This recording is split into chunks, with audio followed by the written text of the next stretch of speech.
ઓમ શ્રી ગણેશાય નમઃ. ઓમ ગણપતય નમઃ. આપનો દિવસ શુભ અને મંગલમય બને એવી શુભેચ્છા સાથે આપની આ ચેનલ પર હું તમારું હાર્દિક સ્વાગત કરું છું. ભગવાન શ્રી ગણેશજીની કૃપા સદાય તમારા પર અને તમારા પરિવાર પર બની રહે. અગાઉના વિડીયોમાં તમને ખૂબ પસંદ કરવા બદલ તમારો ખૂબ ખૂબ આભાર.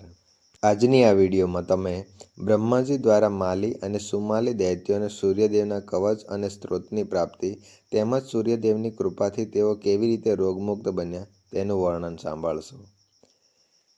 નારદજીના પ્રશ્નના જવાબ આપતા નારાયણજી કહે છે, હે નારાયણ, હું સૂર્યદેવના પૂજનનો ક્રમ અને સર્વ પાપો તથા રોગોથી મુક્ત કરનાર કવચ અને સ્ત્રોતનું વર્ણન કરી રહ્યો છું.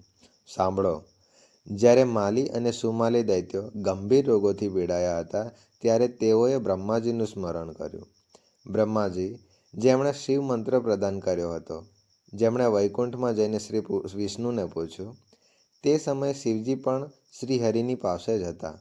બ્રહ્માજીએ વિષ્ણુને પ્રાર્થના કરતા કહ્યું, હે હરિ, માલી અને સુમાલી બંને દૈત્યો રોગગ્રસ્ત છે. તેઓના રોગનો નાશ કરવા માટે શું ઉપાય છે તે કૃપા કરીને જણાવો.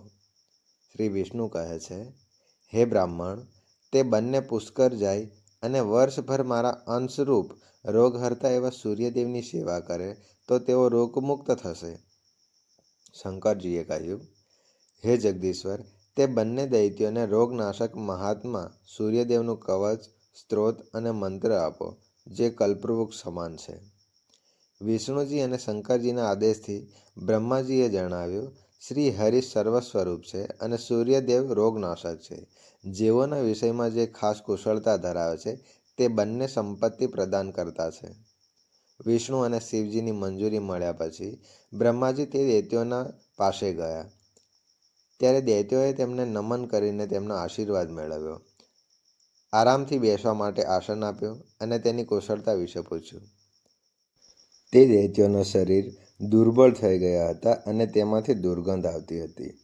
ભોજનના અભાવને કારણે તેઓ ચાલવામાં પણ અસમર્થ હતા. ત્યારે દયાળુ બ્રહ્માજીએ કહ્યું, હે વત્સો, તમે બંને કવચ, સ્ત્રોત અને પૂજા કરવાની વિધિ શીખો અને પુષ્કર જાઓ.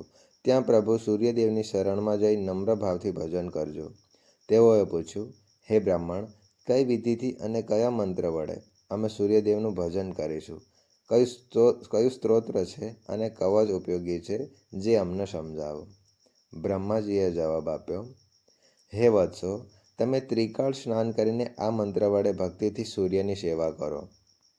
ઓમ હ્રીમ નમો ભગવતે સૂર્યાય પરમાત્મને સ્વાહા. આ મંત્ર દ્વારા સાવધાની સાથે પૂજા કરવી અને સૂર્યદેવને ભક્તિપૂર્વક 16 પ્રકારના ઉપહાર અર્પણ કરવા. અસંપૂર્ણ વર્ષ સુધી કરો. તમે ચોક્કસ રોગમુક્ત થઈ જશો. બ્રહ્માજીએ વધુમાં કહ્યું, પૂર્વકાળમાં જ્યારે દેવરાજ ઇન્દ્રને ગૌતમ ઋષિના શ્રાપથી દુઃખવતી સ્થિતિમાં મૂકવામાં આવ્યા હતા, ત્યારે બ્રહ્માજીએ તેમને એક અપૂર્વ કવચ પ્રદાન કર્યું હતું. એ કવચને ધારણ કરીને મુનિગણો પવિત્ર થયા અને જીવનમાંથી મુક્તિ મેળવી હતી. આ કવચને ધારણ કરનારની નજીક રોગો અને ભય આવતા નથી. જેમ કે ગરુડને જોવાથી સર્પ ભાગી જાય છે. આ કવચ ગુરુભક્ત અને ગુરુ શિષ્યને જ આપવું જોઈએ, કારણ કે અન્યાયી અથવા તો દુષ્ટ શિષ્યને આપવાથી ગુરુને પાપ લાગે છે. આ અનોખા કવચના પ્રજાપતિ ઋષિ છે. ગાયત્રી તેનો છંદ છે અને સૂર્યદેવ મુખ્ય દેવતા છે. આ કવચ રોગનાશક છે, સૌંદર્ય ધરાવનાર છે અને પાપનાશક છે. આ કવચ પવિત્રતા આપનાર અને તરત જ સુખદ પ્રભાવ પેદા કરાવનાર છે. હ્રીંગ ઓમ ક્લીંગ શ્રંગ શ્રી સૂર્યાય સ્વાહા, કે જે મારા મસ્તકની રક્ષા કરે છે. ઉપરોક્ત અષ્ટાક્ષર 7 મંત્ર સદાય માટે મારા કપાળને બચાવે છે. ઓમ હ્રીંગ શ્રંગ શ્રી સૂર્યાય સ્વાહા, તે મારા નાકની રક્ષા કરે છે. સૂર્ય મારી આંખો અને હોઠોની રક્ષા કરે છે. દિનકર મારા દાંત અને ગળાની રક્ષા કરે છે. સૂર્યદેવ મારી નાભી અને સર્વદેવને નમસ્કૃત કંકાલની સદાય દેખરેખ કરે છે. વૃણો, હાથો અને સામર્થ્યશાળી વિભાકર મારા આખા શરીરને સતત સુરક્ષિત રાખે છે. હે વત્સ, આ જગત વિલક્ષણ નામક કવચ છે, જે અતિ સુંદર અને 3 લોકોમાં પરમ દુર્લભ છે. આ કવચ મેં તમને જણાવી દીધું છે. પૂર્વકાળમાં પુલસે પુષ્કર ક્ષેત્રમાં જઈ પ્રસન્ન થઈને આ કવચ મનુને આપ્યો હતો. તે જ હું તમને આપી રહ્યો છું. આ કવચની કૃપાથી તમારો રોગ નાશ પામશે અને તમે નિરોગ અને નિરોગથી સંપન્ન બનશો, જેમાં કોઈ શંકા નથી. 1,00,000 વર્ષ સુધી હવિષ્ય ભોજનથી મનુષ્યને જે ફળ મળે છે, તે ફળ આ કવચના ધારણ કરવાથી ચોક્કસ રીતે પ્રાપ્ત થાય છે. આ કવચને જાણ્યા વગર જો કોઈ મૂર્ખ સૂર્યની ભક્તિ કરે તો તેને 10,00,000 જપ કરવા છતાંય મંત્ર સિદ્ધિ પ્રાપ્ત થતી નથી. બ્રહ્માજીએ કહ્યું, હે વત્સ, આ કવચ ધારણ કરીને સૂર્યદેવની સ્તુતિ કરવાથી તમે નક્કી રોગમુક્ત થઈ જશો. હે વત્સ, મેં આ સ્તવનનું વર્ણન કરી દીધું છે. આ ખૂબ જ ગુપ્ત છે અને સૌથી પરમ ગુપ્ત ગણાય છે. જે વ્યક્તિ દરરોજ 3 કાળ આનો પાઠ કરે છે, તે તમામ પ્રકારની વ્યાધિઓથી મુક્ત થઈ જાય છે. તેનાથી આંધળા, કુષ્ઠરોગ હોય, દુઃખ, દરિદ્રતા, શોક, ભય વગેરે વિશ્વેશ્વર શ્રી સૂર્યદેવની કૃપાથી નક્કી રીતે નાશ પામે છે. જે વ્યક્તિ ભયાનક દુઃખોથી પીડિત છે, તેના અંગો ખરાબ થઈ ગયા છે, તે અંધ છે, મોટા ઘાવ થઈ ગયા છે, ક્ષય રોગ છે, અનેક પ્રકારના વ્યાધિઓથી પીડિત છે, તે પણ જો 1 મહિના સુધી હવિષ્ય ભોજન કરીને આ સ્ત્રોતનું શ્રવણ કરે તો તે ચોક્કસ રોગમુક્ત થાય છે.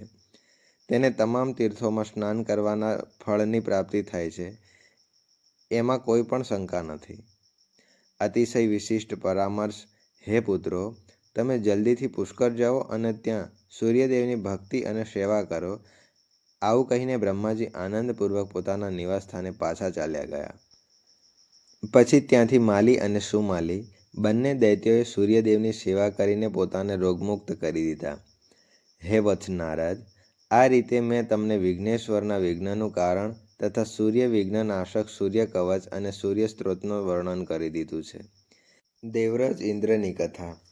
એક વખત દેવરાજ ઇન્દ્ર એકાંત વનમાં આવેલું પુષ્પ ઉદ્યાનમાં ગયા હતા. ત્યાં તેઓ રંભા અપ્સરાની સાથે વિહારમાં મગ્ન થઈ ગયા. તે દરમિયાન મહાન મૂર્તિ દુર્વાસા પોતાના શિષ્યમંડળ સાથે વૈકુંઠથી કૈલાસ તરફ જઈ રહ્યા હતા અને તે સ્થળે આવી પહોંચ્યા. દેવેન્દ્રએ તેમને નમસ્કાર કર્યા અને મુનિએ આશીર્વાદ આપીને ભગવાન નારાયણ દ્વારા આપેલું પારિજાતનું ફૂલ તેમને આપ્યું. મુનિએ કહ્યું, હે દેવરાજ, ભગવાન નારાયણને સમર્પિત આ ફૂલ દરેક વિઘ્નોનો નાશ કરનાર છે. જેના મસ્તક પર આ ફૂલ રહેશે તે સર્વત્ર વિજય પ્રાપ્ત કરશે અને દેવતાઓમાં શ્રેષ્ઠ બનીને તે અગ્ર પૂજાનો અધિકારી બન્યો. મહાલક્ષ્મી તેનો સાથ છાયાની જેમ સદાય આપશે. તે જ્ઞાન, તેજ, બુદ્ધિ અને બળમાં તમામ દેવતાઓથી શ્રેષ્ઠ બનશે અને ભગવાન શ્રી હરિ જેટલા પરાક્રમી બનશે. પરંતુ જો કોઈ અહંકારવશ ભગવાન શ્રી હરિ દ્વારા સમર્પિત આ પુષ્પને મસ્તક પર ધારણ કરતું ના હોય તો તે પોતાની જાતિ સાથે શ્રીથી વિમુખ થઈ જાય છે. આ વાત કહીને દુર્વાસા કૈલાસ તરફ જવા પધાર્યા. ઇન્દ્રએ આ ફૂલ પોતાના મસ્તક પર ધારણ નહીં કરીને હાથીના મસ્તક પર મૂક્યું. આ કારણે ઇન્દ્ર શ્રી વિમુખ થઈ ગયા. જ્યારે તે રંભાએ ઇન્દ્રને શ્રી વિમુખ જોયો ત્યારે તેણે તેમને છોડીને સ્વર્ગલોક તરફ જતી રહી. હાથીએ ઇન્દ્રને નીચે ફેંકી દીધો અને મહાન અરણ્ય તરફ ચાલી ગયો, જ્યાં તેણે હાથીની સાથે વિવાહ કરવા લાગ્યો અને તે જંગલમાં તેના સાથે ઘણા બધા બાળકો જન્મ્યા. ગણેશજીના ગજમુખ અંગેની કથા. તે સમયે ભગવાન શ્રી હરિએ તે હાથીનું મસ્તક કાપીને બાળક ગણેશના મસ્તક પર મૂકી દીધું હતું.